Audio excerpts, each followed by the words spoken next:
Hey, this is Andre Gower from the Monster Squad, and you're listening to the Real Nerds Podcast. Hey, Real Nerds listeners, your favorite host Ryan here to remind you that social media is great. How great is it? There's many ways you can find the Real Nerds on social media. You can download us on iTunes. You can listen to us streaming on Stitcher Radio. You can call us 720-6nerds5.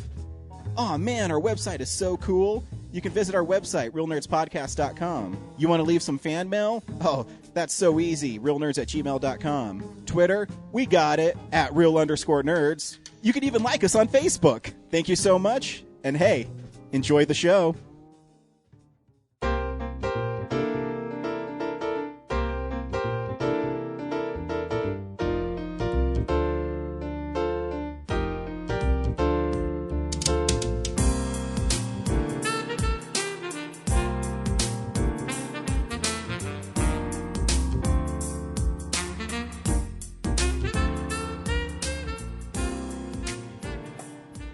Welcome to Real Nerds Podcast, unofficially the official podcast of Denver Comic Con 2015 and beyond. I am Ryan, and I am joined again this week with just Brad. Brad, what's up? Hey, nerds. Hey, nerds.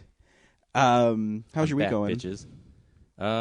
Good. It's weird because now that I don't have like a deadline that I'm like rushing to meet, I feel very anxious. Like I want to do something really bad, but I'm... Cool. I'll give you something. You ready? Yeah. Cool. So, friend of the podcast, Jeffrey Reddick, wrote a novel for his R-rated screenplay for the movie he made of Tamra. We interviewed him at Mile High Horror in 2013, and here's that interview with Jeffrey Reddick from Mile High Horror. Yeah, there you go. I see what you're doing, but that's not going to work because ultimately, in the end, I am the only one who has the control to put them online. So he's going to get his own interview. Yeah, you're going to put it in this. Nothing. No, put this in that episode. No, it's too long. No, it's perfect because we talk about that movie. Put it in. Why does it matter how long it is? Do you want me to get into it? Well, if you don't put them up, I'm going to keep on doing it. I'm going to put them up. I want to see them up. I want to see one up this week. I'll put up Jeffrey Reddick's episode, independent of this episode. And I want to start seeing them so I can download them on iTunes. Yeah, just tell people that on the website you can go to episodes, Mile High Horror 2013, and it'll be there. I know, but then they have to be on their computer to listen to it. We should make it available so they can listen to it on iTunes. Okay. I still think we should have a separate channel where we have Real Nerds interviews and then put them on there. Okay, yeah. I mean... That's not hard at all. Is it hard? It is. Why? To maintain that? Yeah. Why? Because you have to like create once you a separate put RSS feed and then program all the little headers and stuff into it. And I know, but once you do it once, I mean, we don't have that many interviews after a little bit, right? We have all those old ones. Yeah, Brad, I'm trying to give you something to do. You told me you told me you're anxious. Okay, I want to see. I'm not doing anything because people told me not to do stuff so that I can recover. Yeah, but these interviews have been sitting on there. I want to see them up. Start putting them up. They'll go up. Just not in this episode. No, it's going up. The file will be too big. So look for it because it's not in this episode, but look for it. But anyways, you can download his book on Amazon at the Kindle store. Also, you can preview Jonathan Tiersten's new album, Family, on iTunes. Right now, you can get the song, I forget, Meet Me at Christmas, I think is the title of it, for free. Check it out. It's good. What's the theme? The theme is family.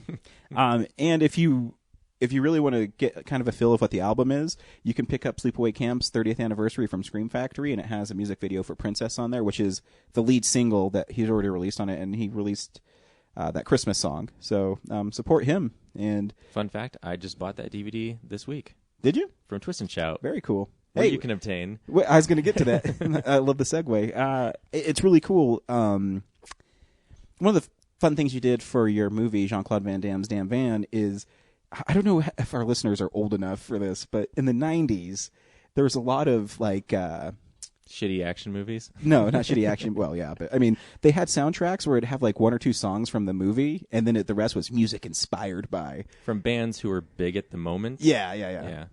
And so, I mean, the most recent one I can even remember, I don't get soundtracks too often anymore, unless they're, like... original scores. I don't really get soundtracks anymore. Yeah. But is Spider-Man had a lot of music inspired by, and it had Aerosmith and Nickelback and stuff on it, and it's just horrible. So a cool thing Brad did is he reached out to the music community of Denver, a lot of friends he knew, filmmakers, and he said, "Hey, I want you to make a song for my movie." And some of it doesn't really have anything to do with the movie, but it's inspired by it. Yeah. And you can pick up this CD for $10 at Twist and Shout. Yeah. Is it $10? That's awesome. $9.99, but yeah, $10. And then you can also pick it up at Colorado Coins, Cards, and Comics as well. Today. Yeah. So, yeah, you're like retail. You can That's also right. pick up Real Nerds Pod Show Season 1 at both places. locations now. So Twist and Shout has it. Colorado Coins, Cards, and Comics has it. Yeah, grassroots. We're getting out there. And Andrew told me that to make sure that when your movie is available on Blu-ray, you can go ahead and not sell it there, but you can display it there so people know that it's available. That's right. We had that discussion today. I had to give him the bad news, like, you can't sell it, but I'll bring it in. Yeah. You can donate it? Yeah. Sure. So, yeah. Yeah, no, it's awesome. Fun times. Yeah, you can go to Twist and Shout if you're in Denver. Pick it up. And Twist and Shout's a cool store. They always have really cool action figures there. Yeah, they have a lot of those hard-to-find action figures that, Toys R Us won't carry. Did you see my tweets I sent out? I did. Yeah, it was so funny. Because the little setup is Toys R Us took down the Breaking Bad toys because they had fake meth in them. They had fake meth in them. And so I was there picking up a toy for my child this week, and I always go to their adult collector section, Clearly which is labeled. Clearly labeled, and it's like in the back of everything. Right. It's not like they're It's not in the front. It's clearly separated. It's from separated. That's the what I mean. Young toys. At the Toys R Us I go to in Littleton, it's like it's in the back corner. It's right by the video games. So you literally have to go past the Transformers, Ninja Turtles, Marvel, DC, and then it's the adult collectors ones. And it's not even the whole aisle. The rest is like their clearance, I think. And so I was there, and they had a Game of Thrones stuff, and that has incest, tons of violence. I was like, okay, that's weird. And then I walked a little farther down the aisle, and I actually bought this Predator toy because it was awesome. But it's a Predator toy that has 4 severed heads in it. Like, the Predator's covered in blood. I'm like, really? That's okay, but fake plastic meth for adult collectors is not okay. Consider this. So it's obviously they don't put that on the bottom or the second shelf.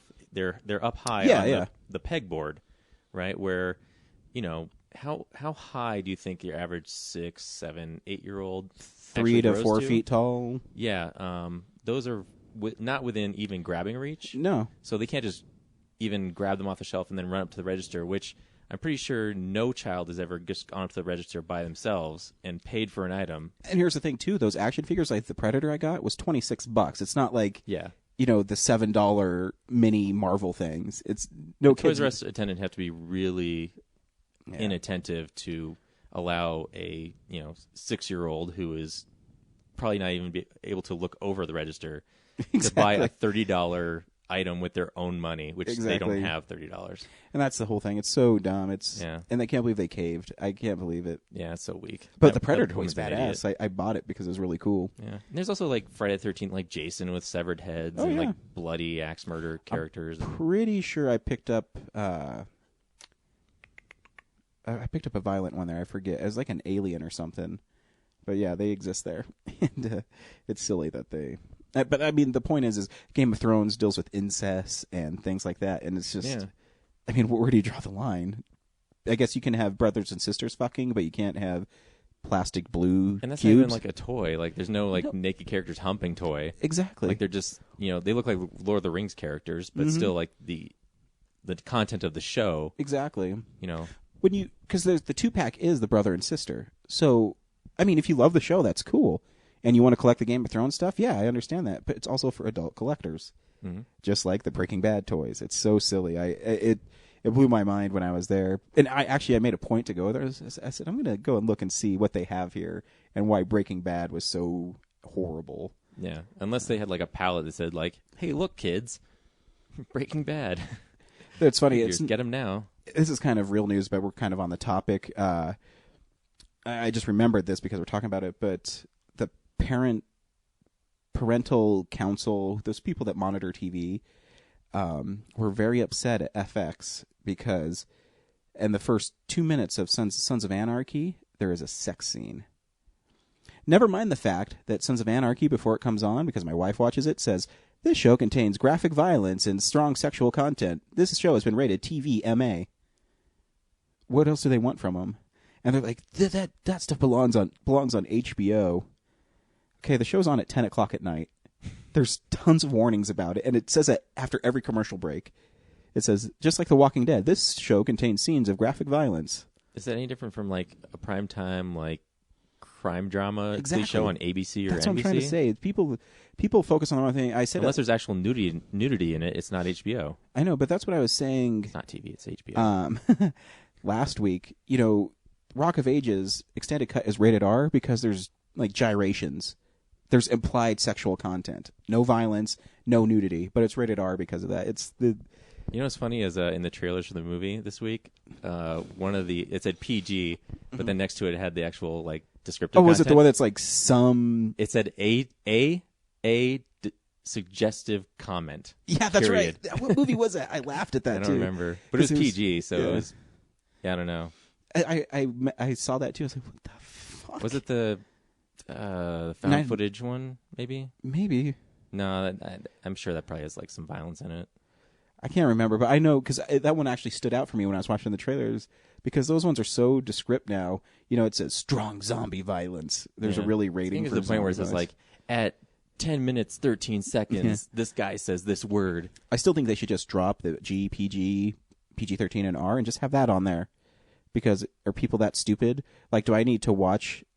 Do I need to know the rating for Cinderella to know that it's going to be PG? I mean, do I really need to know that? Yeah. There's a time when people in this country were perfectly fine with G, PG, and R. Mm-hmm. And X, I guess. But how often was that? But still, like, it's all suggestive, too, because Evil Dead was rated X. And you watch that now, and you go, really? Yeah. But anyways, on the show, what do we do in this show? Every week we go see a new movie and we podcast our experience to the world. This week we saw The Hunger Games, Cockingjay Part 1. Stay tuned to the end of the show because we will be spoiling it and talking about it. We also talk about what we've been watching through the week, some comic books. You picked up your comic books finally this week. I did. I didn't read them, though. So I know. I'll have one. I always have them. And also we do box office numbers. My dog is snoring. Oh. That cell phone was buzzing. Nope. Yeah, it's just basically movie stuff. Anything else you want to add before we get started? Nope. Yeah. Visit jcvddv.com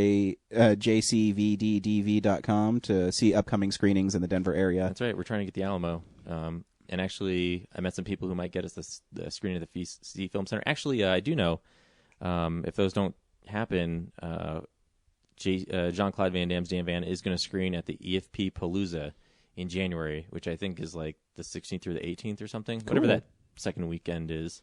Now, which version are you going to show? Are you going to have it finished? Are you going to show the finished version? One? Yeah. So. I still think those jokes land. I have a month to get there. Yeah, I know. I know. I maybe just like have it happen one time. It really, the first time it happened, it really landed well at your premiere. I just wanted to let you know. I don't know if you knew because you were, on no sleep, and I don't know how much you noticed the audience's reaction. Eileen recorded the whole event, so if I look at that footage, I'll be able to remember Sweet. what. That's awesome. We'll see. I don't know. Cool. What do you want to do first? Let's get me out of the way. Let's do Blu-ray. Blu-ray releases. DVD releases and Blu-rays. I have one coming. I know that. What are you looking forward to? Not really looking forward to it, but I pre-ordered it because I'm a completist and I need Jason Statham's Expendables 3 unrated. Oh, okay. Yeah, that's the big one this week. Yeah. Unrated? Cool. Yeah. Because, when I watched it, when we were at the theater, I think I mentioned even on the podcast, it seems like they photoshopped out all the blood and it had really weird cuts in it. Altogether, it seemed weak without the over-the-top violence. Because that's what it's supposed to be, right? Yeah. So hopefully I'll report next week and let you know if it's any good. They'll argue that it was the illegal downloading, but I think it was just the tameness. I think so, too. People off. The November Man comes out on DVD and Blu-ray. That was fast. Very. You can get The Giver if you're a young adult fan. That was fast, too. Yeah. The one that I noticed was really fast, I think it came out 2 weeks ago, was Let's Be Cops. That came out really fast on Blu-ray. Yeah, but that That's came out over the summer, though, I think. It came at the end of August. End of August. So it was 1 month, basically. What else we got on here? It's cool. Samurai Cop on Blu-ray. I know. I want to get it, but it's $40. I know. It's a bummer, because I'm going to get mine through that Kickstarter deal, but I want it now. But how long is that Kickstarter deal going to take? Yeah, probably another 2 years. Yeah. I got screwed. How much did you donate to the Kickstarter thing? Only $25, I think. So I'm going to get the sequel that they're making and that Blu-ray together. So that's nice. But if it drops in price, I'll get it and we can watch it. Because after I saw the trailer, I really want to see it. I mean, I have the DVD. We should just watch that. Yeah. Trancers, I think, is the next Scream Factory or Shout Factory edition of thing they're doing. Mystery Science Theater 3000, the Turkey Day collection. I'm not sure what's movies in that, based on Thanksgiving? Yeah, shitty Thanksgiving movies. What else? Not a lot. Adventure Time fans, there's some Finn the Human collection coming out. I'm sure people care about that. No, I think that's it. Oh, yeah. Tootsie's getting a Criterion. Yeah, I saw that movie a long time ago, Tootsie. I don't remember anything about it, but I know it's obviously if it's on Criterion, it's probably a really good movie. Yeah. They usually don't put shitty movies out on that label. Yeah, they've been pretty good. They have a great track record of choosing good stuff. I remember when I was first getting into DVDs, I paid $35 for the Criterion Chasing Amy. Mm-hmm. Sometimes I paid $40 for non-Criterion movies when DVDs came out. I know, right? Oh, there's a Wizard of Oz collectible metal Blu-ray. Pretty sure that's been re-released every year since its 75th anniversary. Yeah, and they still haven't done a nice package like the first DVD release. Nope. Why don't they just use the original freaking poster art? I don't get that. I know. That's it. Yeah, slow week. I know. I noticed that. Because usually, like the last couple weeks, I have like movies I haven't even watched yet because I've pre-ordered so many. Like I have 22 Jump Street still sitting in the wrapper. Well, the last couple of weeks there's been a lot out, so I'm just trying to catch up. Yeah, I'm just trying to catch up. Because I also want to rewatch movies for the end of the year that I liked. I don't know how much I liked them, and because our film Explosion is happening January 2nd, so make sure. Oh, we have a date for that? It's the first. Yeah, because unless you want to go see Amityville Horror. They're making another one of those? Yeah, another remake of the remake. If you want to see it, I mean, we can do Film Explosion and go see Amityville. The following week is Taken 3, so. Whatever. I didn't realize it was going to be the episode of that week. I thought it was going to be a bonus, but that's cool. Yeah, is that something you want to do? Is sure. that cool? January 2nd, Film Explosion. Look for the cool poster I'm sure Brad's going to design for it. Yeah, just like last year's. Just like last year's. Last year's you're editing a lot. I guess it should be a Back to the Future themed one since it's That'd be 2015. so awesome. Done. That'd be awesome. That'd be so cool. Put us all on hoverboards. I love that idea. Cool. I'll get on it. Yeah, sweet. This is the number one movie at box office this week. Wait. Whoa. This year is Guardians of the Galaxy. But, yeah, but this is Hobbit might. Hobbit or Mockingjay might. But anyways, here's what was number one last week. This is the box office stats. Actually, I'm kind of surprised how much money Dumb and Dumber 2 made. It made $36 million. Still popular after all these years. I don't know how well it's going to hold, though. Well, yeah, with Mockingjay out this week, it's probably most likely going to lose its spot. Yeah, oh, yeah. I mean, I've looked today. Mockingjay made $55 million yesterday. I don't know. Dumb and Dumber could make $60 million this weekend. Yeah. More than it made last weekend. But yeah, I'm still on the fence on that movie because I was thinking about the parts that made me laugh. I mean, I was scrolling through THR while I was getting the news for this week, and it had Stephen Hawking on it. And all I could think about was in Dumb and Dumber, where that one dude who has the same thing, and they were booing this astrophysicist on stage or something, and the guy's like, "Yeah, I'm a fake," and he's like, "What the fuck?" That was the fucking Dumb and Dumber 2. You know, I didn't even realize that movie was PG-13. Like, I just went in thinking it was R right off the bat, but I guess you're right. It is 13. And, I mean, I just kept on thinking about the time when Jim Carrey keeps on looking back at Rob Riggle's character with like a goofy grin on his face, and he forgets why he's looking back at him. What are you doing? I forgot. It's like so many weird things. Yeah. I think it's a movie I'll have to watch again, and I'll probably want to talk to it. It's good for a laugh. Yeah. Yeah. So that Wasn't was the train wreck we expected. and I thought it was going to be because the trailer wasn't funny at all. Yeah. But hey, right on. Good for them. This is real news.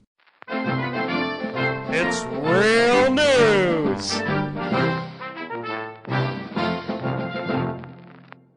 God, just burning through stuff, aren't we? That's fine. Mike Nichols passed away this week at age 83, I believe.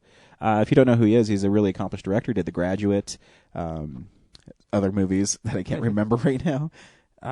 He was married to Diane Sawyer, but he was also a really big Broadway director. I know he did Death of the Salesman and won a Tony for it. He's one of the few directors that have won a Tony, a Grammy, and an Academy Award.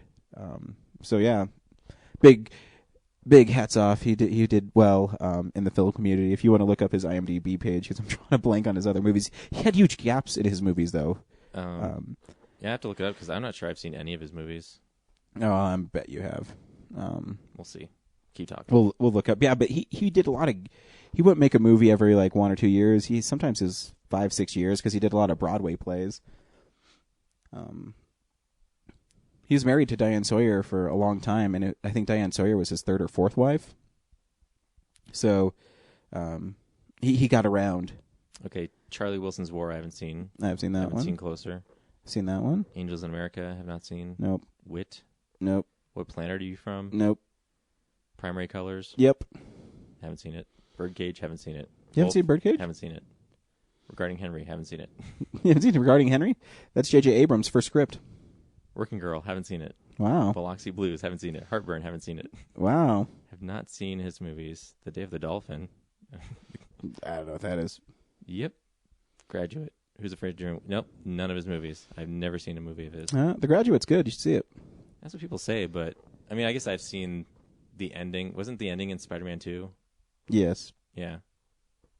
That's all I've seen of it, which it didn't do anything for me. I didn't get why that was all that big a deal. Here I am, standing at your door. Yeah, so he passed away. That's a bummer. Yeah. But obviously hey, he's accomplished. But yeah, at least he left some work so we can always enjoy what he's done. That's what's great about film is you can always go back and appreciate what people have done. Prometheus is gonna have a new alien. I guess that's what Ridley Scott's gonna do next. I don't know. He has like 5 movies that I keep on reading that he's gonna do. Yeah, where's that Blade Runner sequel? Yeah. Well, obviously Decker can't be Replicant because if Harrison Ford's in it and he's old as fuck, Yeah. Then I guess he can't be one. Unless they do the Terminator logic. Yeah, unless they do the Terminator thing where they age because it's organic. They'll throw some like bullshit explanation in there. But I listened to the commentary by Ridley Scott, and he says that Deckard isn't one. That's what he said. But right. Harrison Ford So says he people, is. Yeah. Argue all the like Kubrick stuff for The Shining. Mm-hmm. Like people just love making stuff out of nothing. And you know what's funny though is on Blade Runner I watched all 3 cuts, and in the director's cut it's very clear that he's not one. But in the other cuts, it's pretty clear that it's not clear at all if he's not. I should watch that movie again. I love that movie.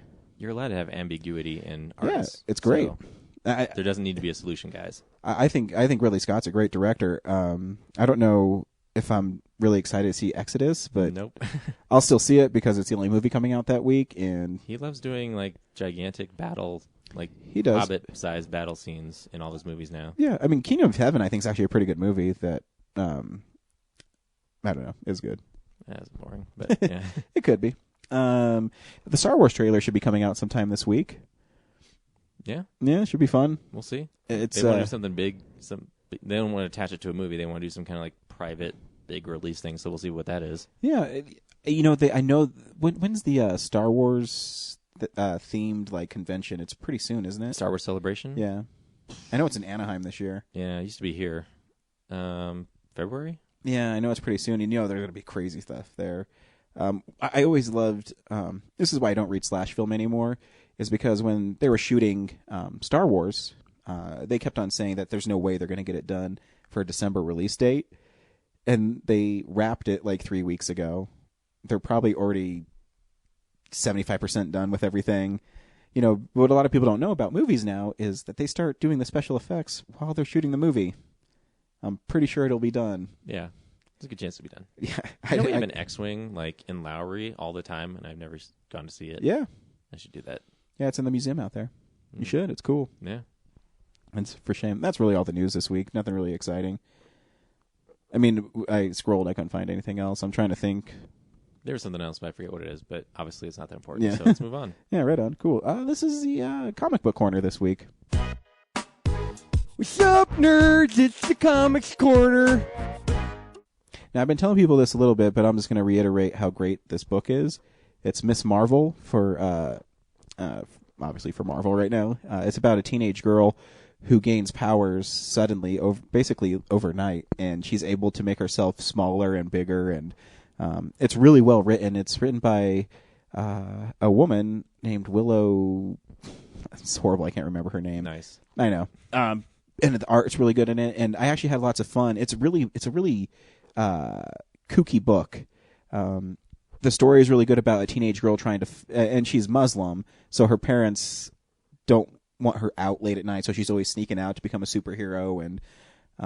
And not this last one, but the issues before, she teamed up with Wolverine, and they went into the sewers, and they were fighting a giant alligator and a mutated parrot. Or parakeet is really weird, but is really funny. Isn't Wolverine dead? He is now, yes. But this was before he died. Okay. You know how he died, right? How can he even die? He's like, Well, he doesn't have adamantium anymore. So, and his healing factor went away, I guess. I don't know. I don't read Wolverine. How'd they extract the adamantium, which is indestructible, from him? Or maybe the adamantium's still in him. He lost his healing powers or something. I don't know. I don't read Wolverine, so I know he got like metal poured all over him. And I only know that because I asked Andrew. I was like, I'm never going to read Death of Wolverine. How does he die? And he said he got metal poured on him or something. Oh. So I guess he can't break out of it. He'll come back like next week or something. Magneto will find him, rip the metal off of him. He'll be fine. I love it. Yeah. He's like, I only have one mutant who can do this job. But if I do this, you work for me from now on. And then it's like Wolverine on the bad side for like a year. Actually. Yeah. But yeah, so I think you should pick up Miss Marvel. You probably can't get the first few issues because it's one of those ones that kind of, the first issue sold really well and it sold out. And then, people start losing interest because people still think they can send their kids through college through comic books. So they sell out the first one, then the second issue's under ordered, and then it's sold out, so they're kind of hard to find. But you can get the trade at Colorado Coins, Cards, and Comics. I think it comes out in a couple of weeks, and you get 20% off. And tell them the Real Nerd sent you. Real Nerd sent you, and talk to Andrew. And right now, actually, Colorado Coins, Cards, and Comics has the dice game. So if you spend over $50, you get a roll. Every $25, you get to roll the dice, and they have different point values assigned to them. And mine, I ended up getting, I think, $3 off. Or Andrew said, "Hey, just go pick a comic that you want." I was like, "Cool." So nice. I got the Harley Quinn variant that came out this week. Even though I already get Harley Quinn, I'm like, whatever. It's free. I'll just get it. Yeah, I rolled 3 times a day. Yeah. Oh, yeah, you did. Did you get anything good? Level 1 and 2 twice. Nice. I could never get anything but those levels, no matter how. Last year on mine, I got a level, I think 6. What'd you get? I got a free trade paperback. Oh, man. Yeah, it's pretty sweet. It's like up to like $22 or something.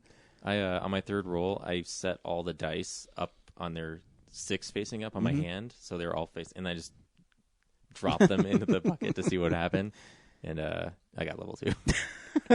It's so backfired. Yeah. And actually, the level 6 or 7 I got, I forget what they are, but it was all 1s except I got 1-3, so it was a really low number, but it was really hard to get. Yeah.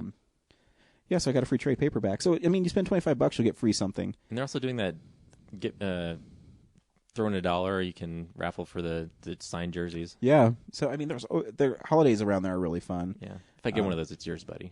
Thanks, appreciate it. That's a good man. So yeah, say hi. Spend $25. You get to roll dice. You could win. You'll get free stuff. I think if level 1, you get a free $1 comic or something. Last year I got Dr. Doom and something, and it was worth $1. So yeah, that's Comic Book Corner. You can grab a Jean-Claude Van Damme soundtrack or a Real Nerd Spot Show DVD on your way out. Hey, you can you can get that stuff because we're part of the comic store there now. this is the stuff we watched this week that we think you should watch or not. So, yeah, this is the stuff we've been watching. This week, did I talk about Days of Thunder last week? Nope. Oh, cool. I can't remember sometimes if I watch them on Sunday or if I watch them in the previous week and I talk about them. And I listened to the episode, and then I was like, oh man, I gotta listen to it one more time before Brad comes so I can see if I talked about it. But good, I'm glad you remembered. Days of Thunder stars Tom Cruise, and he is a race car driver in NASCAR, and his name is Cole Thickle, and it's directed by Tony Scott, who did Top Gun, and it is super 90s cliched, and I think that's why Top Gun on the track. Yeah, basically. And I'll tell you why. It's cliched, but for some reason now I freaking love it. There's a part where this guy, Randy Quaid, wants to get into the race car business, and he wants to hire Robert Duvall's character to be the pit boss or crew lead. I don't know anything about racing, so he wants him to be like the head race car pit boss. Yeah, pit boss. And so he doesn't want to do it because of what happened at Daytona with one of his drivers. And oh my God, what happened to Daytona? Oh, they don't really say until later in the movie. and so Robert Duvall says, I'm not going to do it. And Randy Quaid says, well, I got the guy, and he's like dangerous. Like he's really badass. And so they go to the track, and John C. Reilly's in it, like a really young John C. Reilly, a bunch of famous people. God, why can't I remember his? Oh, it's Michael Rooker is his like rival. Nice. And so the Rook is letting him use his car, and he's like, "Hey, don't ruin my car." And they're like, "Well, where is this hotshot driver of yours?" And then you hear this Harley rev, and they all look to the right, and Tom Cruise comes rolling in a Harley and like aviators. He's like, "Do you want me to drive this?" It's like so cliched, and like a rock song, and I'm like, yes.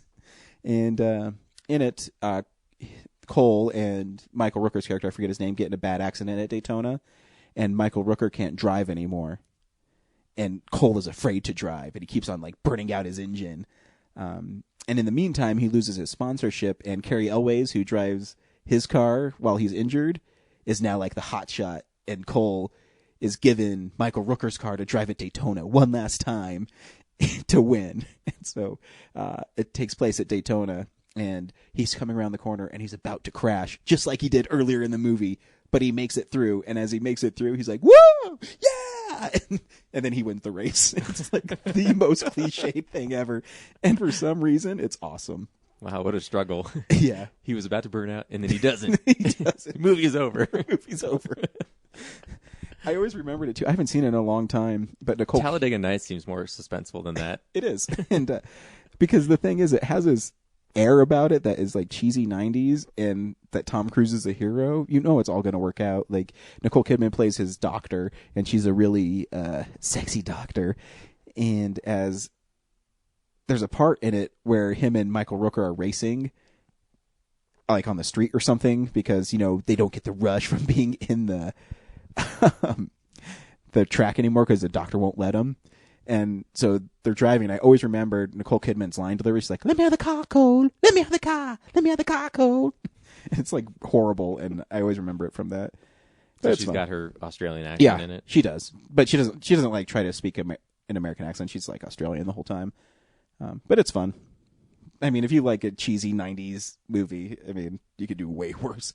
And I mean, the race car scenes are actually shot really cool. I mean, Tony Scott did a lot of like low angles and stuff, so you get, you know, the feel of racing. And I think on the big screen, it probably was pretty impressive.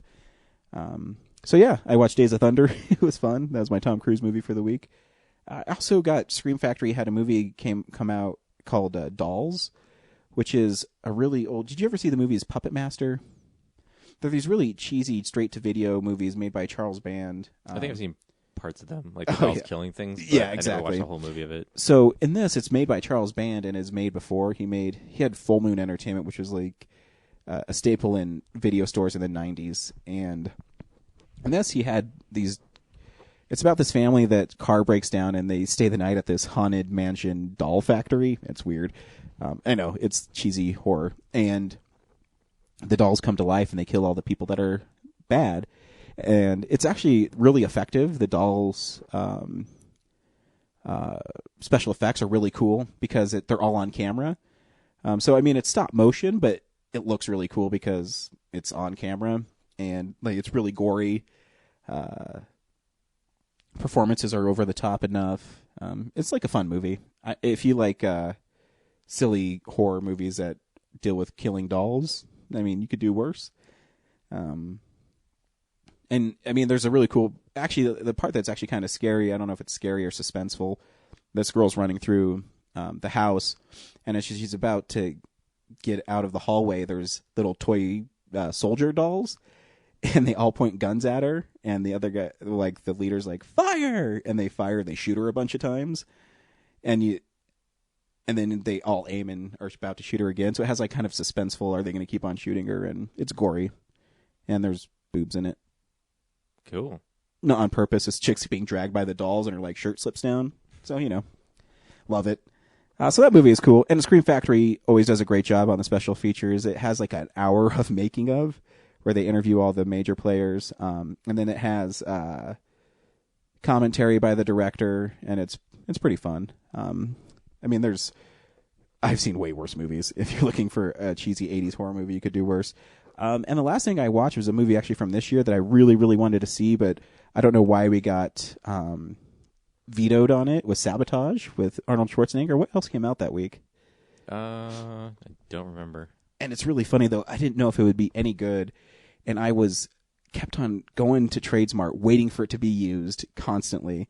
And the last time I went, I was actually with my son, and when my son is there, I can't stay as long because if he gets upset, then I have to leave. So you could be a dick and just let him cry in the store. I could, or everyone appreciates that. Or I'm one of those people that I actually get embarrassed when that happens because it seems to me that I'm not taking care of my child. Yeah, you're not. So he was asleep, so I was just like tearing ass through there, and I couldn't find anything I wanted. And as I just happened to pass by their like cart they had, and I look, and there was sitting there was Sabotage used for $12.99. I was like, nice. Was that really March 28th? Yeah. God, what else do we see that day? Doesn't seem that long ago at all. There's like a big movie, I think, because that's the new.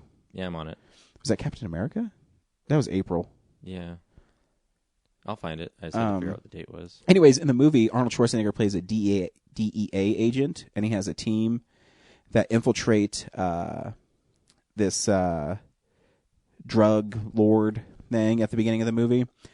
And they go in, and while they're there, they kill all the drug people, and they find where the money is, and they steal $10 million, and they put it down the toilet with string tied to it. And later they go back in the sewers, and the money's been stolen, and nobody knows who did it. And then the movie takes a really like dark turn, where you find out that Schwarzenegger's family was kidnapped by drug lords in Mexico because they knew who he was, and they tortured and murdered his family. And so him and his crew wanted to steal the money because he didn't want to be in that life anymore. He like wanted to not. I don't know how to say it. Like, he didn't want to be a DEA agent anymore. And so in the movie, though, they're being investigated by the FBI about where this money went. And none of them to say anything because they're a family, blah, blah, blah, blah, blah. And as the movie goes on, each member of his team is being murdered by somebody, and they can't figure out who's doing it, and they don't know why, but they're targeting his team. And I won't spoil the movie because it takes a whole bunch of turns throughout the movie. But it's written and directed by the guy who did Fury this year and End of Watch. I think his name's David Ayer. Is that right? Yeah. Yeah. So, yeah. Yeah. He wrote and directed this. Yeah. That I know of. Yeah. And it's super violent, and it's super dark, and it's pretty freaking awesome. Do you wish you'd seen it instead of Noah? Yes, I do. Because it's a movie where Schwarzenegger plays a guy where you don't really like him, and he's really dark in it. I mean, it's super violent, and there's a part where they keep on showing his wife being tortured. And then later in the movie, she's laying and her face is facing the camera because the drug people sent it to Schwarzenegger's character. And she's like, please save me, please save me. And they shoot her like point blank and they show it. And it's really graphic. And Schwarzenegger's character watches that every night before he goes to bed. Jeez. Dude, it is crazy. And I can understand why people don't like it because it's dark. The characters are horrible in it. There's nothing positive to look forward to. No, there's nothing funny in it. It's a dark movie. I mean, there's people that get their brains blown out. I mean, the only, like, I guess, let up is maybe 30 minutes into it when his team gets their badges back and they're all training again. And it's kind of funny because Schwarzenegger's, like, standing in the corner. He's like, you missed me. I could have fucking killed you. And so there's, like, this light moment. But after that, I mean... it's dark and depressing. Oh, dude. Sam Worthington's in it, and your favorite actor? Yeah, he actually keeps his American accent the whole time, so that's good because he's only in it for like 10 minutes. And his death, he gets like stabbed in the neck, and like you see it happen. It's so quick, and you're like, "Whoa, did he just get like sliced?" And he starts like coughing, and blood just starts like pouring out of him. It's graphic. So if you like those kind of movies, so two Terminators in the same movie? Yeah, dude. Oh, dude, Terminators. Oh, they didn't fight each other. That'd have been sweet. But yeah, I think if you like those kind of dark movies, and it's by the way, spoilers for Terminator Salvation. Oh yeah. But if you like dark movies and violent ones and ones where there's really no redeemable characters, but it does have like sweet car chases and gun battles in it. Cool. I definitely, and if you like Schwarzenegger, I definitely recommend it. And I mean, I'm going to watch it again. It could sneak into my top 10 because I liked it so much. Nice. But when I was watching, I'm like, do I like this movie? It's kind of weird. But then when the mystery started happening and people were being killed, and yeah, it's pretty sweet. So nice. yeah, just pick up Sabotage. That's what I watched this week. Cool. Yeah, the week after that was Captain America, so yeah, obviously got swept under the. Yeah, the I don't think it did very well. I think it made like 15 million or something, and I can see why. It's pretty dark. Yeah, it's not for everybody. No. But that David Ayer kind of is that way. I mean, End of Watch, Fury, none of his movies are really, hey. I haven't seen either of those. So. Yeah, they're pretty dark. And he made Training Day, too, I think. Or he wrote it or something. I don't know. Maybe. Anyways, what'd you watch this week, Brad? Well, actually, last week I forgot to say that I went to see Nightcrawler. Oh, yeah. On the last week's show. Did I? Or did I talk about it? No, you didn't. Okay. I was just trying to remember, like, Nightcrawler. Oh, the Jake Gyllenhaal movie. Yeah. I heard it's bizarre. Yeah, it's a good movie, but he is so unlikable. Like, his character is so unlikable. It's just, like, it's hard to like the movie. I heard he lost, like, 40 pounds for it, too. He looks really weird in it. Yeah, he's really emaciated, but it's more of, like, his character is just so bizarre. But the setup is he really stumbles upon a crime, and he stages them for his camera or something. Yeah, well, it starts out he is looking for a job, and basically all he can do right now is he goes around town collecting like salvage parts to the point where he breaks into places to take other companies' parts, and then he gets caught doing that, and I think I don't know if he kills the guy, but he definitely beats up the security guard to get away. And his big tactic is that he's actually kind of a smart negotiator. So he's definitely got a problem interacting with people, but he's good at seeing the advantage he has in a situation and then using dialogue to talk his way out of stuff. So he's kind of like a hustler, basically. Yeah. Yeah, and if he doesn't get his way, like he has a very calm and like professional demeanor, but if he gets into a situation that doesn't go his way, he loses his fucking mind. Like there's this part where things don't go his way, and then he's like in the bathroom, and he's just like screaming into the mirror at himself for not coming out ahead, you know. But every other situation that he's like in a jam, he'll calmly, rationally, like just be polite about it. Like talk through this. Like I have this rationale. Yeah, it's very unsettling. So he's kind of psycho, I guess. Oh, he's definitely psychotic, and a bit of sociopath because I forget. He trades his way up to like a police scanner. He steals a bike to take it to a pawn shop, and at the pawn shop he negotiates like, okay, if you're not going to give me $6,000 for this bike. I'll take $500, but I also I'm eyeing that police scanner. So he gets the police scanner. I forget, in his travels, he sees, a victim being treated, and then this other camera guy shooting it, and he gets the idea of I want to do that, to the point where he negotiates with the TV station. He gets really in the face of videotaping the gore and the violence of it, whereas all the other camera guys stay back, and because he has no filter, he's just fuck it, I'll get in front and show all the blood and stuff. And then this station he takes it to is so low in the ratings that they're desperate. They're fuck it, we'll show it. Is Renee Russo in that? Yeah, she's the director. See, the TV I thought I director, saw her flash by in the trailer. Yeah, and so she gives a little, and he starts taking more. I've got this great footage. You need to give me more than this.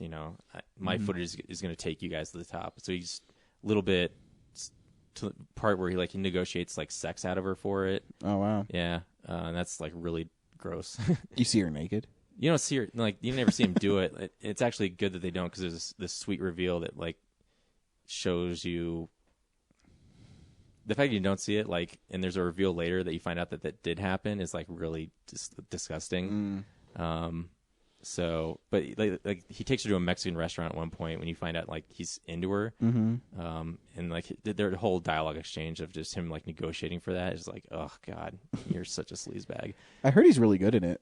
Yeah, that's what I said. He's really good in it, but you hate his character so much that you can't really enjoy the movie. Really, so, I mean, it's getting really good reviews. Is it a movie you think people should watch, or? I think it's worth a one. I don't know if I'd own it, but it's it's a one watch if you want to see something different. Because actually, once it gets later in the movie, he hires some guy who's just he doesn't even have a place to live. He just needs some money to get by, and Gyllenhaal lowballs him. He should be getting $300 a night to drive him around.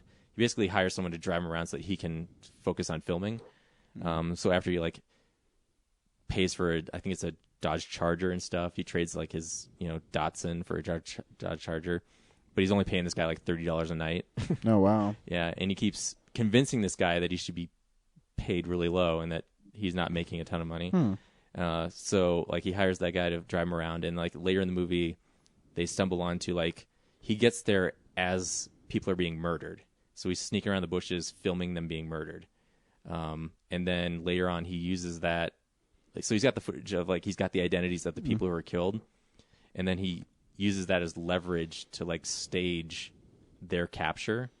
So he tracks them down and then waits for them to leave, and then waits for them to be in a specific good place where the police can go and he can get a good angle of everything. And then there's this sweet chase where he's on the cop's tail filming them. It's high speed. It's pretty intense. It sounds like an interesting movie. Maybe I should see it. I think you should see it. I don't know. It's highly unlikely that you'll love it by the end, but the experience of seeing something different is worth it. But that's worth it. I mean, if the movie's unusual enough, I mean, it's fun to see movies like that. It's really unsettling. Oh, cool. And you really hate. Also, what's his name? Bill Paxton's in the movie. Is it really? As his rival, and then Gyllenhaal does something awful to him to get. Yeah. So yeah, check it out.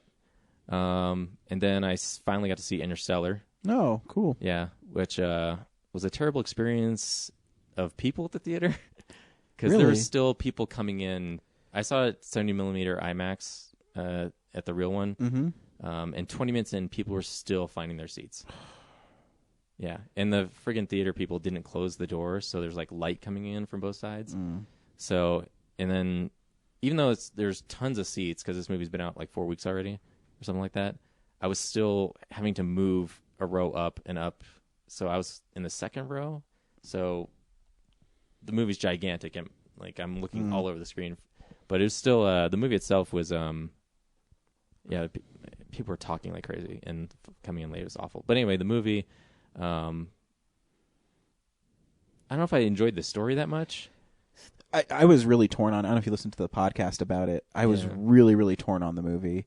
It's definitely gorgeous. Yeah, in a visual. James thinks it's a game changer. He's really, really hyperbolic about it. He really was in love with the movie, and I think maybe my biggest problem is there's so much techno babble that since I don't understand like gravity and like I understand the sci-fi concepts of it, but I don't actually know how to figure it out in my head.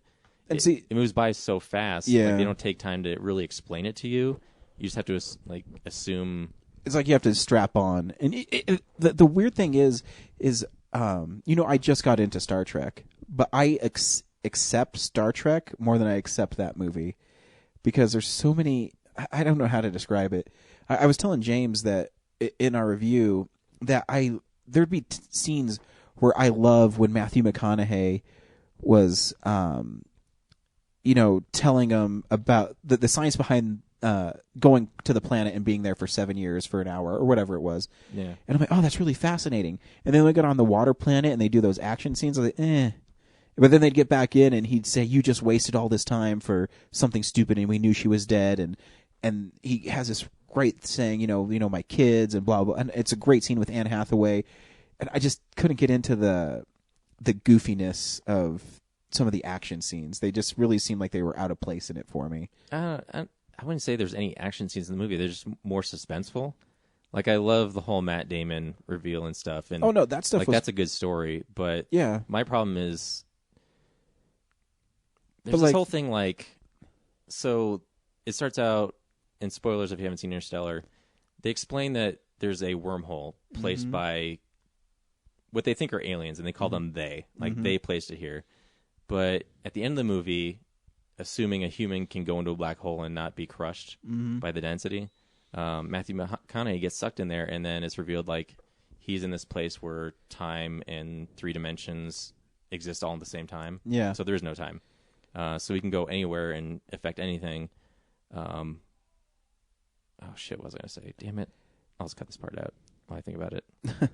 So yeah, he explains that there is no they. We put the black hole here or whatever. Yeah. Like, this is all a construct of us. But if that's true, then how did we put a wormhole out there? Yeah, there's parts of it that didn't work. I didn't like the part where he goes, the part where at the beginning where Anne Hathaway says, it's them, and then they reveal that it's Matthew McConaughey going by and like reaching out to touch her, like stuff like that. Just Which really I think is cool, me. But I just don't understand the logic behind it. I know it reminded me a lot of not knowing Space the exact Odyssey science of it and stuff. It leaves me like detached because I don't understand.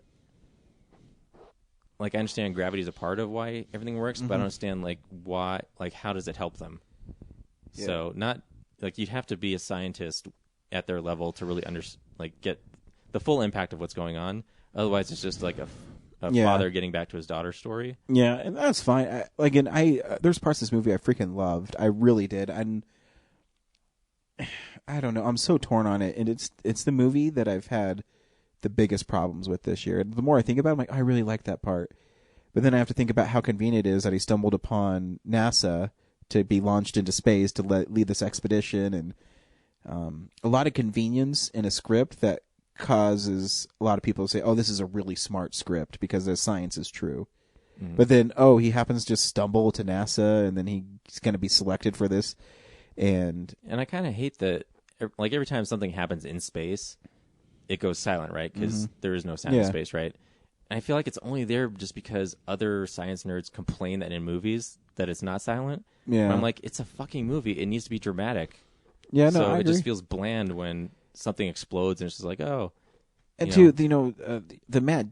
I thought, again, I'm so torn on this movie because it's beautiful. It's a really well made. It's a superly well made movie. I'm going to see it again just because I feel like sometimes with a Nolan movie, I have to see it twice to pick up stuff I missed because I was either distracted by assholes behind me or obviously the science is so complex that... No, I agree. So, but you should definitely see it. But it was... Yeah, that's what I couldn't enjoy it the first time with those things. It's like, I don't understand how science works, and that doesn't make sense because we would have had to put the wormhole there, and who is it around to put a wormhole there?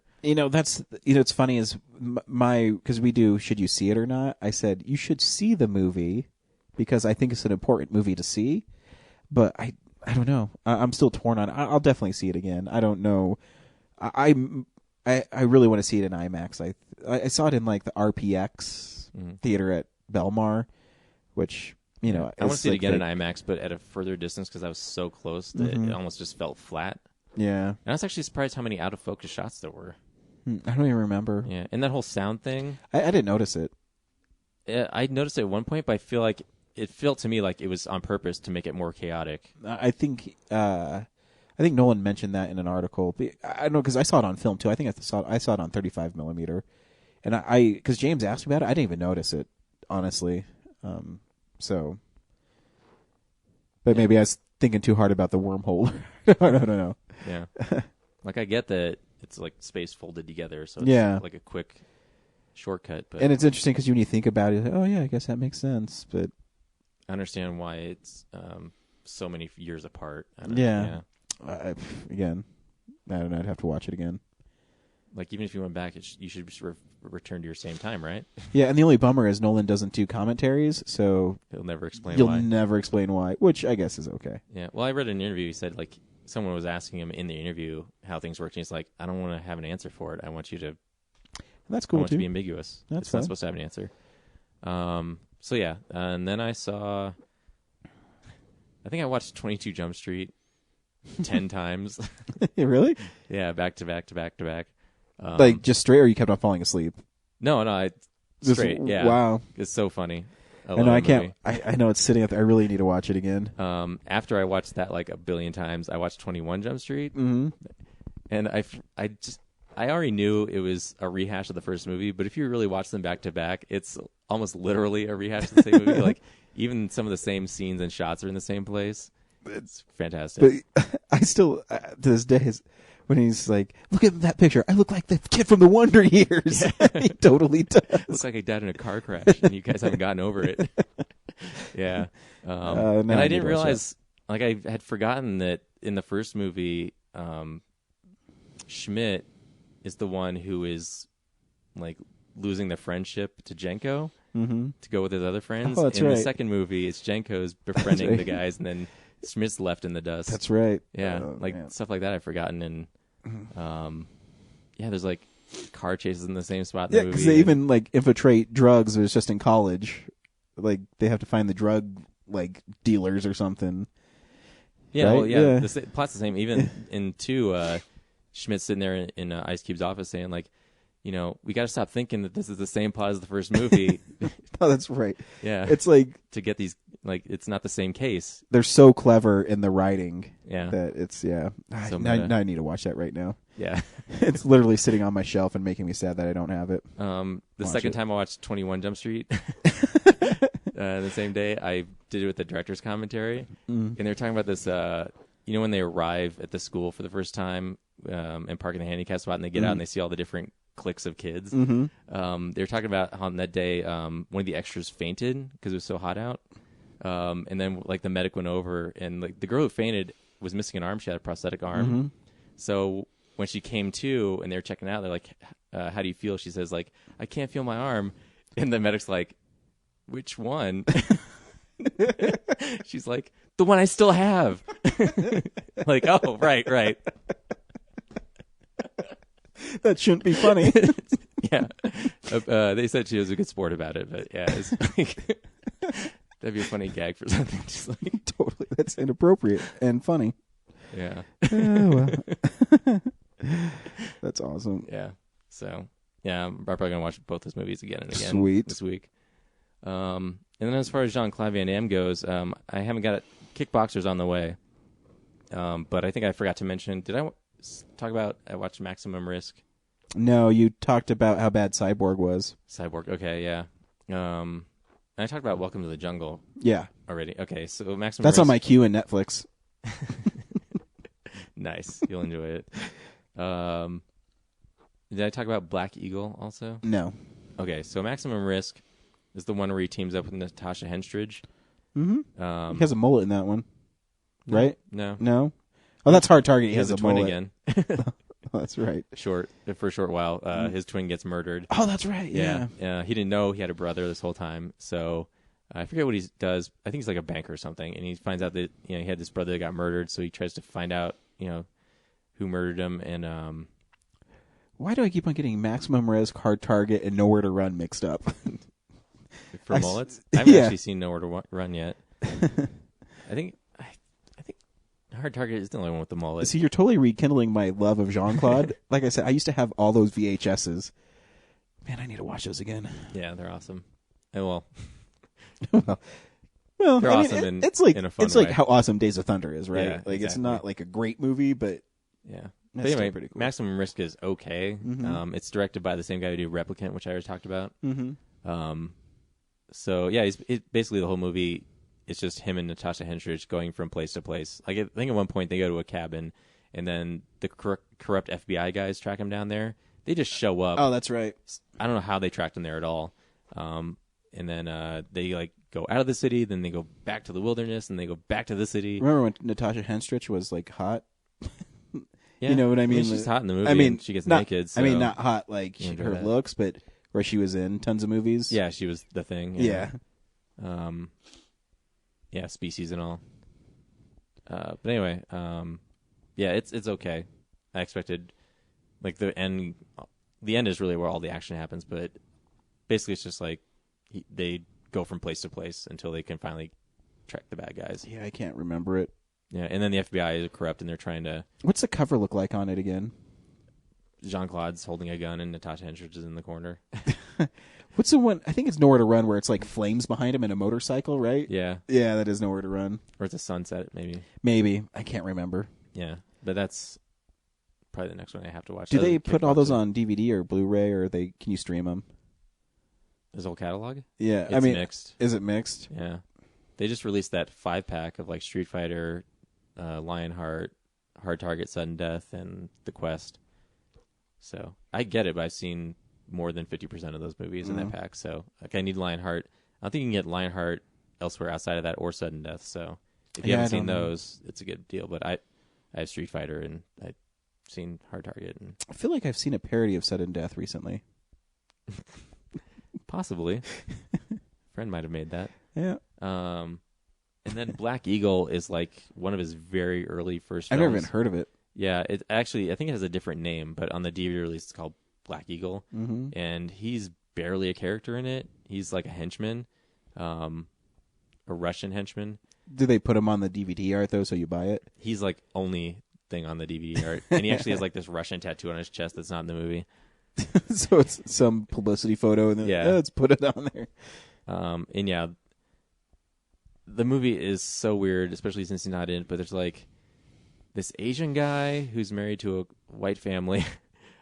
He's the hero, and I say hero in quotes because he murders people who are Hey, totally innocent Don't we all? to get through the movie. And then there's I forget what the bad guys do. I think they're arms dealers, but anyway, there's like two stories going on. Like they have their own thing, and then those two meet up, and I think the Asian guy goes back to save his family. The only cool part is when Jean-Claude fights at the end, and he's doing his full-on like early Jean-Claude like kick fight. Sweet. Yeah, that's pretty cool, but it's short and yeah. So, and I think it's from the 70s, so it has that. It's like very shot like a 70s foreign film. Yeah, like really grainy. Really grainy, a lot of And wide muddy. shots. Yeah. Yeah. It's almost like watching an old James Bond movie. But yeah, not a lot of Jean-Claude in it, so Bummer. can't really recommend it. But yeah, not much more to go through, I don't think. So Yeah, I was gonna say, since you've been talking about it, I've been looking on his IMDb page because, like I said, in the early '90s and when I was in junior high and starting to go into high school, I used to have all his VHSs. I used to go to Suncoast at in Villa Italia, and ask my dad to always get me a Jean-Claude movie, that and a Friday the 13th. And I just always remember Hard Target because it's like shattered glass, and he was like looking at you through shattered glass, well, an Arrowhead, but yeah. an arrowhead or whatever it is. What I learned this week on the Kevin Smith podcast is that when the Batman VHS came out, those things were like $80. What? Yeah. Back in '89, VHSs were really expensive for some reason. Yeah. My grandpa bought that for me for Christmas, the Batman one. I remember because there was it didn't even say Batman on it. It was literally just the logo. Yeah. Was Well, it on said it. Batman on the spine, right? Yeah, I did on the spine, but Yeah. the front of it, That's all you needed. it's still probably all you need. Yeah. Yeah, that's it for me this week. Cool. This week we saw The Hunger Games, Mockingjay Part 1. Brad, should people go see The Hunger Games, Mockingjay Part 1?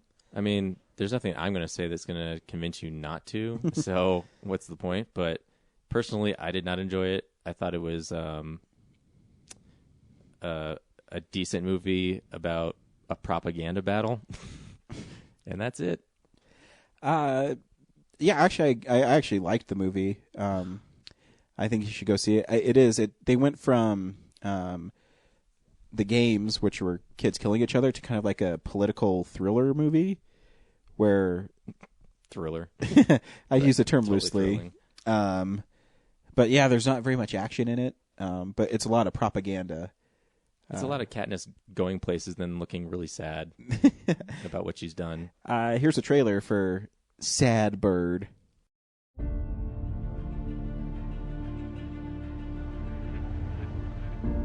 I never wanted any of this. I never wanted to be in the games. I just wanted to save my sister and keep Peeta alive. Miss Everdeen, it's the things we love most that destroy us.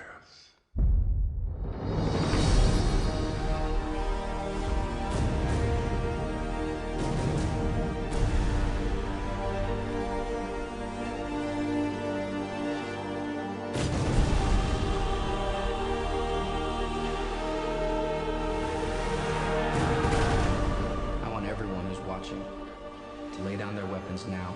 You're alive. Peeta is the capital's weapon, the same way you're ours.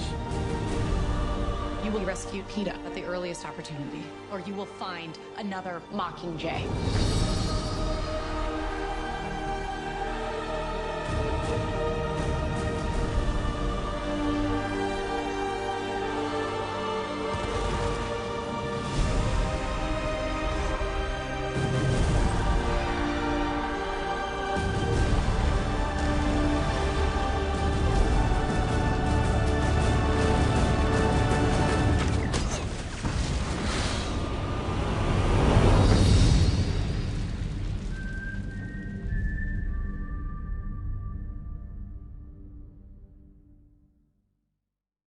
I already know movies that I know that I'm going to be the only one who enjoyed them, and I knew this was going to be one of them because I like the other two a lot. In it, Katniss. I figured like even if you liked the other one, because I thought even though I didn't like it, Catching Fire was still like a superior sequel to the first one. Mm-hmm. But yeah, I'm just shocked that This one's a different tone. almost nothing happens in this movie. It's really interesting. In it, Katniss. I guess I forgot to watch Catching Fire before I watched this, so I could reacclimate myself with the world I'm going into. But in it, I forgot that at the end she gets drugged at the end of Catching Fire, and that's why she wakes up at the beginning of Mockingjay and is freaking out about stuff. She's being held in District 13, which is underground, and it's leading the revolution against the Capitol, which started in Catching Fire. Her friend Peeta has been captured, and they want to use her as a way to rally people. You know, she's As a symbol of hope. And a symbol of hope, yeah. So they try to set up these fake commercials for her, and it's not working. And so they say, well, let's bring her out in the field and show them, you know, what happens. And there's some really cool, like, action moments in it. I thought the shot with her shooting the arrow and hitting the plane blowing up was pretty sweet. that one shot was great. Yeah, it was. I think the movie's really well made. The acting's really good in it. Yeah, what do you not? Whose acting did you not like? Right away, I can't believe a scene with Philip Seymour Hoffman and Julianne Moore talking to each other in the very beginning of the movie was like one of the most boring things. I tuned out right away. Did you really? I kept on thinking, I'm like, is that CG Philip Seymour Hoffman? It didn't really sound like him. Like I didn't get Didn't sound like him? I didn't get his voice like. Well, he might have been high on heroin. It looked like he was pretty bloodshot. But I mean, even some of the Elizabeth Banks is really fun in them. Her Effie. I don't know. I really liked it. Tonally, it's a lot different than the other movies. And I actually think it's pretty dark. There's no moments where, oh, this is pretty fun to watch. You know, it's people killing each other constantly, and yeah.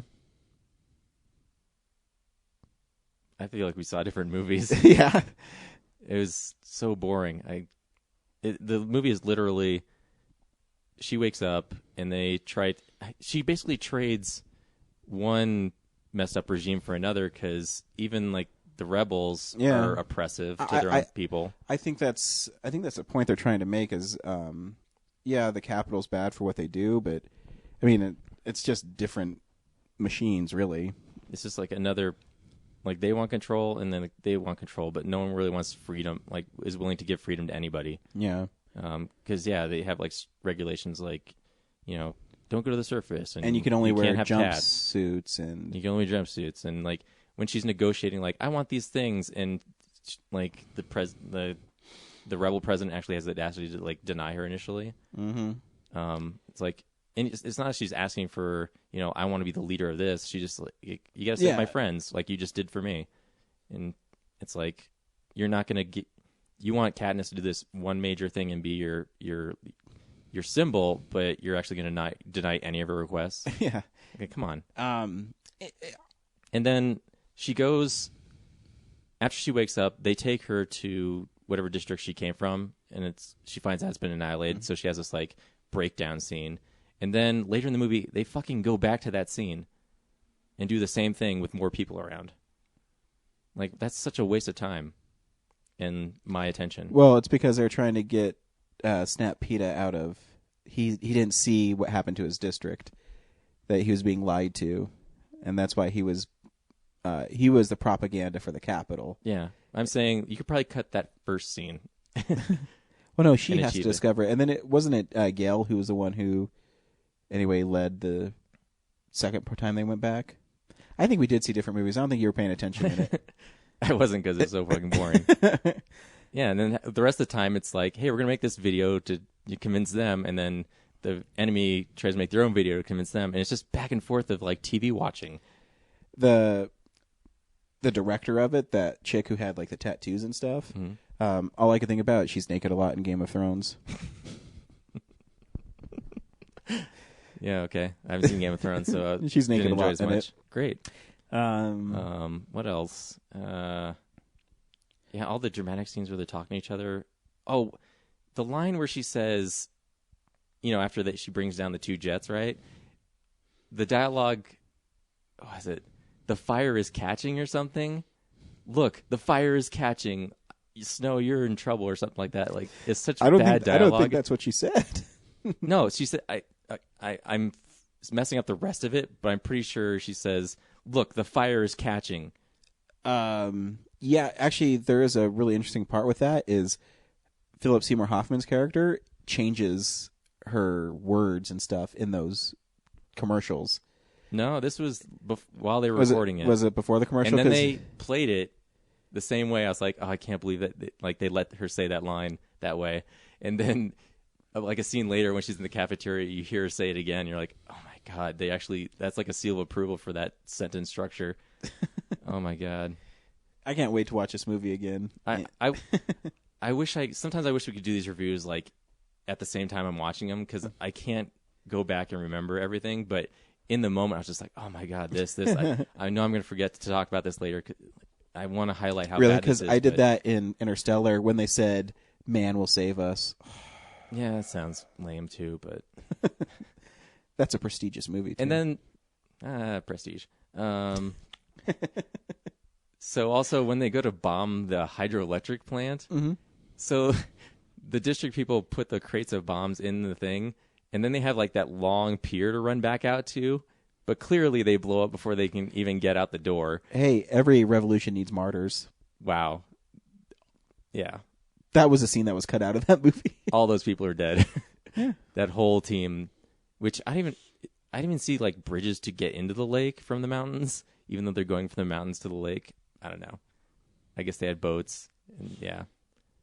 There's just, I don't know. The movie's really sloppy to me and lazy. And a lot of forced tension. Like also, so Snow knows the District 13 is underground, and yet he only chooses randomly to bomb them once in a while. Well, he knows they're there. He doesn't know where they're at. There's a whole scene where Julianne Moore says, oh, he doesn't know where we're at, so quit firing missiles. Yeah, but he clearly has a good idea of where they are. Yeah, but she also said that they got it on the first try. Yeah. Well, she said they know where our old place is, and this is like their new hide-it bunker or something. Yeah. It's mentioned. But I mean, my guess for it is, and I don't know. And if then they it's- go out. Their next plan is to put Katniss outside to show them, like, hey, we're okay. Isn't that like a red, like, just throwing up a flare saying, hey, you got the right spot. Come get us again. I guess. Fucking retarded. But Worst military strategist ever. I'm hoping that the next movie. I have no idea. I've never read the books. That the reason he let them take those people back, the tributes, is because he poisoned them all, and he's going to poison all the people. That's obvious. Yeah. Because even Gail's sitting there going, like, this seems really weird that we were able to get out so easy. Like, yeah, clearly, in the scene is some kind of lab where they picked them up from. So a smart person could figure out that something's wrong with these people, and they're like a sabotage ploy to. And it's going to turn into a zombie movie. That'd be sweet. They start infecting people. Oh, finally, get interesting. That's like where my mind goes. I'm like, oh, if they bit people and they all turned into zombies and they're stuck underground. Gives a new meaning to the Hunger Games. Yes. Oh, I like it. Yeah. That wasn't in the movie, though. It so was not. doesn't count. That was our most excited moment. It was right Yeah. there. Yeah, I liked it. I think Jennifer Lawrence is a good actress, and I enjoy watching her because she's pretty too. You only say that because she looks like your wife. Does she? A little bit. Yeah, I guess so. Yeah, I'd fuck her. Next week we're seeing what's the date next week? That'd be December. Thanksgiving. Oh, Thanksgiving. Black Friday. Is it Horrible Bosses? I'll look it up. I don't think so. I think Horrible Bosses is one after that. No, I think you're right, actually. Just keep talking. But anyways, Brad's wrong. The Hunger Games is fun. Nope. He didn't like Lazy, Harry boring. Potter either, so Brad is an asshole. I think Harry Potter's actually smarter than this, so I'll give it that. Yeah, Horrible Bosses too, or the Penguins of Madagascar. Yeah, those. Well, that's actually a Wednesday. Yeah, because Thanksgiving's Thursday. Yeah, the Imitation Game is actually the Friday. That one looks pretty interesting. Yeah. But yeah, so we'll be seeing Horrible Bosses too. When I finally saw a trailer for it, I didn't know if the movie would work, but the trailer's really funny. Is it? Cool. Have you not seen the trailer for it? I think I saw like They a get- Green Band trailer. They're trying to sell this shower buddy, and Charlie Day's character wants to call it the shower daddy. Like, that's the worst fucking idea ever. It's pretty funny. So yeah, we'll see Horrible Bosses too. The first one was really funny. Yeah, it was. Yep. Thanks for listening. Go see the Hunger Games. Bye.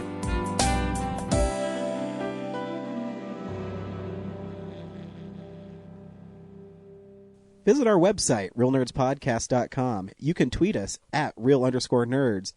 You can email us even, realnerds@gmail.com. Like us on Facebook.